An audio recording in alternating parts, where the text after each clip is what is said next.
yun mga karyo, nandito tayo sa may training center.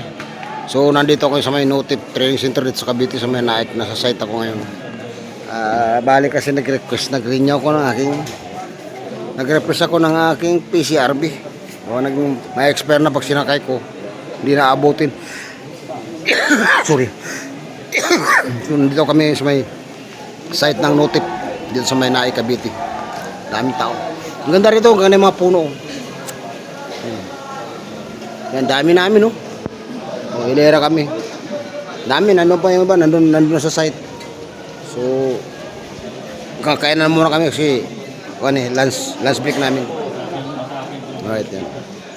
Notip. So, yan, dito kayo sa may Naik, Cavite. Nandito yung kanyang practicum. Dati sa kuwan ako, exact, pero di ako na pumunta kasi malayo masyado. At saka medyo mahal doon. Dito, mura-mura rito konti. Sa Notip. Sa exact is 3,000 na higit eh. Dito, 1,900 lang dito sa kanila. Kaya, refresh lang naman, PCRB. Mas nakakatipid dito. Tsaka malapit sa amin sa Cavite.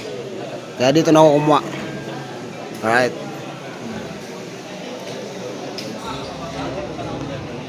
Yan. Ganda na site nila kasi tabing dagat.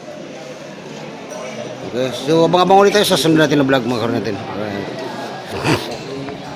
Yan, may ginagawa na naman silang building yan. Yan, bagong building na naman. Yan.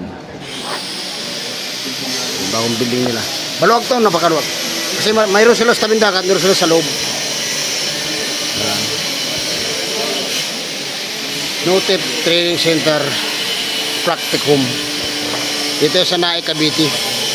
Pag hindi mo alam mo, maliligaw ka. Kailangan gumamit ka ng Waze pupunta rito.